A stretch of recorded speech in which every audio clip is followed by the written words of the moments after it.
नमस्कार दोस्तों, स्वागत है आप सभी का स्टडी आईक्यू में। मैं हूं आपका दोस्त राहुल साईगांवकर और आज हम लोग एक बहुत ही दिलचस्प बिल के बारे में चर्चा करने वाले हैं। एक बिल इंट्रोड्यूस हुआ है भारत की संसद में, लोकसभा में इंट्रोड्यूस हुआ है। Indian Antarctica bill 2022 has been introduced in Lok Sabha. Although pass नहीं हुआ है, जब भी बिल पास होगा तो हम लोग इसके ऊपर चर्चा करेंगे, लेकिन आज हम लोग बात करेंगे provisions of this Antarctica bill. ये बिल क्यों जरूरी है, ये बिल कैसे इंडिया की स्टैंडिंग बढ़ाता है एट द इंटरनेशनल लेवल, इन सब चीजों के बारे में चर्चा करेंगे। इनफैक्ट अगर आप प्रिपरेशन कर रहे हैं यूपीएससी सिविल सर्विसेज की या फिर स्टेट पीएससी एग्जामिनेशन की, जहां पे सब्जेक्टिव क्वेश्चंस आते हैं, let us begin a discussion with a subjective question.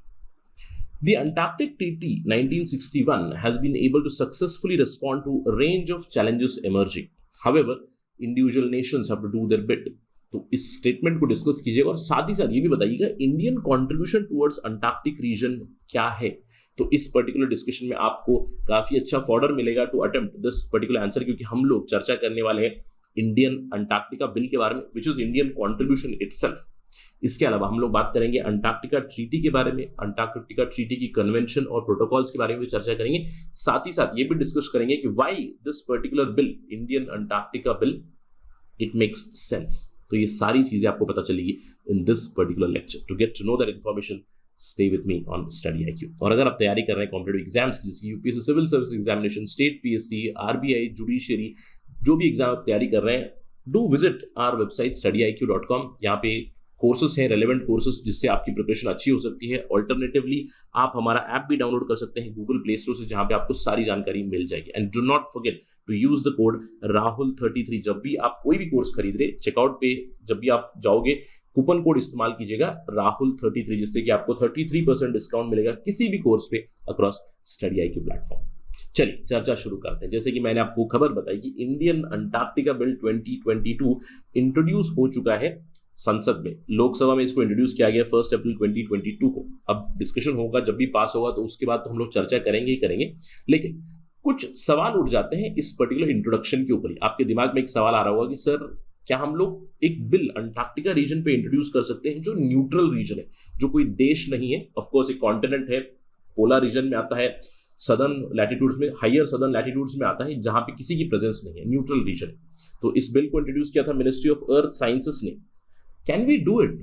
Of course we can do it, we have did it. अब हमने ही नहीं किया, हमसे पहले 27 दूसरे देश हैं जो अंटार्कटिका ट्रीटी के भाग हैं, जैसे कि Argentina, Australia, Belarus, Belgium, Canada, USA, Venezuela. बहुत सारे देश हैं जिन्होंने अपने खुद के डोमेस्टिक लेजिस्लेशंस लाए हैं ऑन द अंटार्कटिका रीजन। अब आपके दिमाग में एक और सवाल भी आ रहा होगा, sir how, what does this make sense?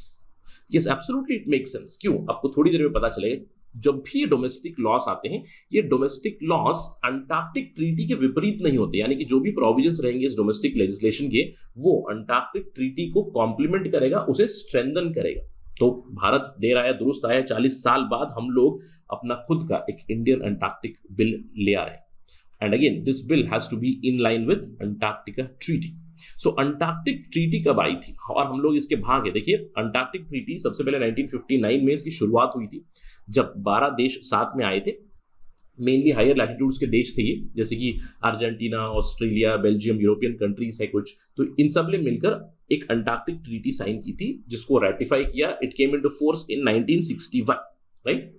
इसके ऑब्जेक्टिव्स क्या थे? हम जानते हैं कि Antarctic higher southern polar latitudes में आते हैं, तो इस ट्रीटी का उद्देश्य है कि अंटार्कटिक रीजन को हम डीमिलिटराइज्ड ही रखें, यानी कि वहां पे आर्म्स एंड एम्यूनिशंस नहीं भेजे, किसी की आर्मी नहीं जाएगी। साथ ही साथ वहां पे पीसफुल रिसर्च एक्टिविटीज हम लोग कैरी आउट करें, सारे देश मिलकर या फिर इंडिविजुअल देश भी कर रहा है, तो उसके लिए ऑर्गेनाइजेशन बनी हुई है। अंटार्कटिक ट्रीटी का हेडक्वार्टर्स है, इनका सेक्रेटरीट है इन बुनोस एरिस इज इन अर्जेंटीना। और आपको ध्यान रखना है, जब मैं अंटार्कटिक ट्रीटी कहूंगा, कौन सा रीजन ये रेगुलेट करता है? रीजन टू द साउथ, यानी कि अगर इक्वेटर ये है, हम लोग सदर्न लैटिट्यूड्स में जाएंगे, 60 डिग्री लैटिट्यूड के नीचे जो भी रीजन आएगा उसको रेगुलेट करता है अंटार्कटिक ट्रीटी।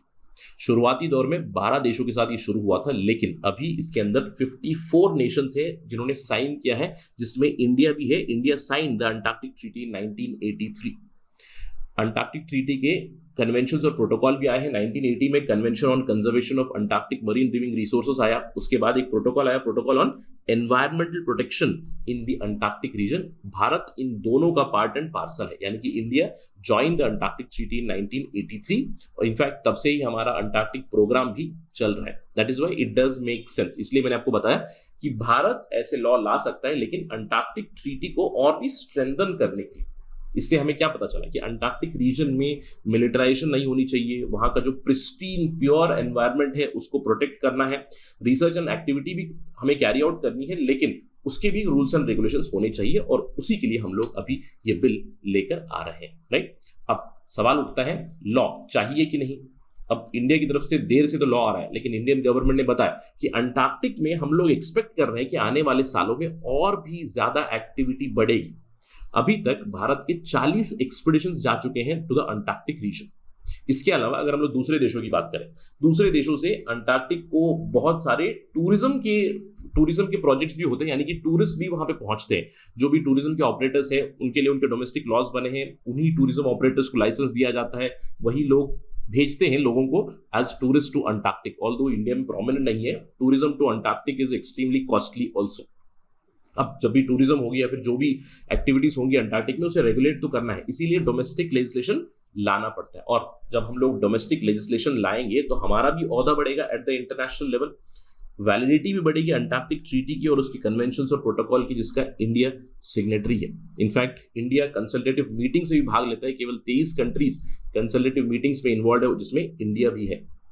इसके अलावा इंडिया का अंटार्कटिक प्रोग्राम भी है जो 1981 से ही रन हो रहा है। जब से ये प्रोग्राम स्टार्ट हुआ उसके बाद ही हम लोगों ने अंटार्कटिक ट्रीटी को एक्सेप्ट किया 1983।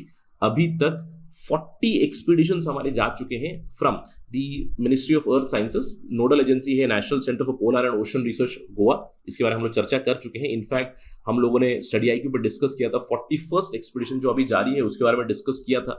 मैंने आपके साथ डिस्कशन की थी ओस्मार्ट स्कीम के बारे में, पेसर इनिशिएटिव के बारे में बात किया था, जहां पे फिर से अंटार्कटिक के ऊपर हमारा फोकस है। ये सारे आप उदाहरण इस्तेमाल कर सकते हो to show that Indian focus is on the Antarctic region also. और अभी हमारा लॉ भी आने वाला है, ये है ड्राफ्ट बिल।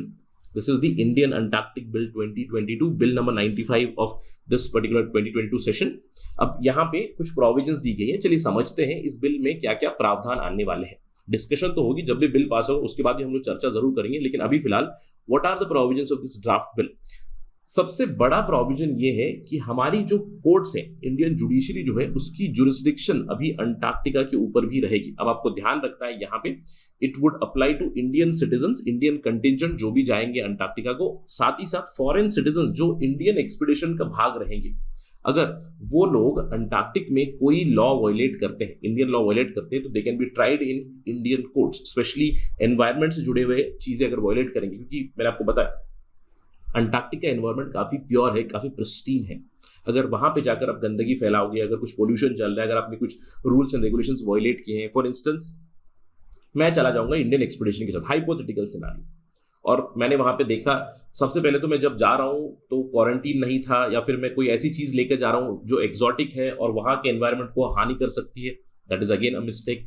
इसके अलावा अगर मैं जब वहां पे गया हूं तो वहां से मैं कोई चीज लेकर आता हूं टू इंडिया वापस, which is an exotic thing और which might have adverse impact on Antarctic, तो these are all violations of rules and regulations. इसके लिए अभी सजा मिलेगी और इंडियन कोर्ट्स में these cases would be tried.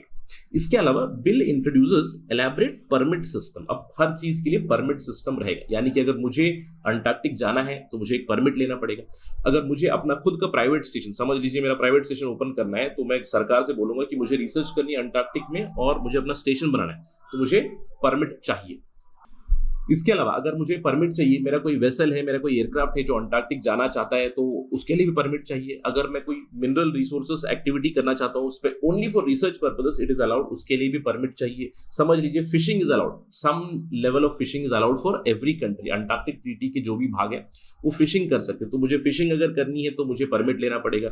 अगर मुझे वेस्ट डिस्पोजल करना है तो परमिट लेना पड़ेगा। अगर मुझे वहां से कोई ऑर्गेनिजम्स या फिर रिसर्च के लिए कोई सैंपल्स लेके आने हैं, again I have to take permit. तो इन सारी चीजों के लिए मुझे अभी परमिट मिलेगा और सरकार परमिट देगी। So permit system has been introduced, और अगर परमिट के बिना जाएंगे, परमिट के बिना कोई चीज करेंगे, इट इज वायलेशन, यानी कि सजा भी मिलेगी। अब सवाल ये उठता है कि ये सारे परमिट कौन देगा। एक कमिटी की घटना हो रही है, committee on Antarctic governance and environmental protection. Central government एक कमिटी बनाएगी जिसके हेड रहेंगे secretary ministry of earth sciences ex officio chairman. इसके अलावा 10 मेंबर रहेंगे not below the rank of joint secretary from different ministries, defence, external affairs, finance, tourism, shipping, इन सारी ministries से रिप्रेजेंटेटिव्स रहेंगे। साथ ही साथ अंटार्कटिक एनवायरनमेंट के एक्सपर्ट रहेंगे, जियो पॉलिटिकल लेवल एक्सपर्ट रहेंगे जो नॉमिनेट किए जाएंगे बाय द सेंट्रल गवर्नमेंट। और यही कमिटी रहेगी जो परमिट देगी। They will give the permit, they can also take out the permit, यानी कि they can revoke the permit also. In fact ये जो पूरा अंटार्कटिक बिल है या फिर अंटार्कटिक एक्ट जब भी आएगा, उसकी इंप्लीमेंटेशन और उसकी मॉनिटरिंग का जिम्मा रहेगा committee on Antarctic governance and environmental protection के ऊपर ही। जैसे कि मैंने आपको बताया, अगर कुछ चीजें परमिट की जा रही है तो कुछ चीजें प्रोहिबिट भी हो रही है। जैसे कि ड्रिलिंग अलाउ नहीं की जाएगी, ड्रेजिंग वहां पे अलाउ नहीं की जाएगी, एक्सकेवेशन हो, कलेक्शन ऑफ मिनरल रिसोर्सेस हो, ये सारी चीजें अलाउ नहीं की जाएंगी except for scientific research reasons, right, तभी परमिट दिया जाएगा। इसके अलावा अगर आप कोई नेटिव प्लांट्स को डैमेज करना चाहते हैं, अगर आप हेलीकॉप्टर लेके जाना चाहते हैं, कुछ वेसल लेके जाना चाहते हैं, तो इन सब चीजों के लिए, या फिर कोई वेपन है, कोई गन है, all these things they would require a permit and most of these things are prohibited actually, ठीक है। इसके अलावा इंट्रोडक्शन ऑफ न्यू स्पीशीज, जैसे कि मैंने आपको बताया, अगर मैं अंटार्कटिक जा रहा हूँ, गलती से मैं एक कोई स्पीशीज वहां पे लेके जा रहा हूँ, ऑर्गेनिज्म वहां पे लेके जा रहा हूँ, that is also not allowed. Introduction of animals, birds, plants, microscopic organisms not native to Antarctic, they are completely prohibited. और अगर गलती से ये सारी चीजें हो गई, if this happens then it's a mistake, तो पेनाल्टी भी लगेगी। और अगर आप पेनाल्टी देखोगे, एक्स्ट्रा ऑर्डिनरी पेनाल्टीज दी गई है। सबसे पहली चीज, जैसे कि मैंने आपको बताया, इंडियन जुडिशरी में ये केसेस अभी ट्राई किए जा सकते हैं और इसके लिए स्पेसिफिकली अंटार्कटिक कोर्ट्स ओपन होंगे, राइट, सेपरेट डेजिग्नेटेड कोर्ट्स होंगे which are related to crimes committed in Antarctica. इसके लिए सेपरेट कोर्ट्स ही बनेंगे। इसके अलावा the bill sets high penal provision. सबसे मिनिमम पेनाल्टीज क्या है इसमें? 1 से 2 साल की सजा, 10 से 50 लाख रुपए का जुर्माना। फॉर एग्जाम्पल, अगर आप extraction of any species native to Antarctica या फिर इंट्रोडक्शन ऑफ एक्सोटिक स्पीशीज करेंगे तो इस पर्टिकुलर क्राइम के लिए पेनाल्टी रहेगी 7 साल की सजा और फाइन रहेगी 50 लाख रुपए। अगर न्यूक्लियर वेस्ट या फिर न्यूक्लियर एक्सप्लोजन किया गया तो उसके लिए 20 साल तक की सजा और 50 करोड़ रुपए का फाइन लग सकते हैं। तो बहुत ज्यादा हाई पीनल प्रोविजंस लगाए गए हैं for any violation in the Antarctic region. तो ये सारे हैं प्रोविजंस। अभी भी the bill is still in the parliament. जब भी ये पास होगा हम लोग डिस्कशन करेंगे और इसके बाद अगर जब बिल पास होगा तो of course it is going to enhance the standing of India. जैसे कि मैंने आपको बताया कि बिल जो है it is in line with the Antarctic treaty, it does not violate, वो उसको इनफैक्ट स्ट्रेंथन करता है और कॉम्प्लीमेंट करता है to the Antarctic treaty. Will have a keen eye on this particular bill. जब भी ये पास होगा हम लोग चर्चा करेंगे, इसकी इंप्लीकेशंस के बारे में भी चर्चा जरूर करेंगे। That is it right now in this discussion. Thank you for watching this. जय हिंद।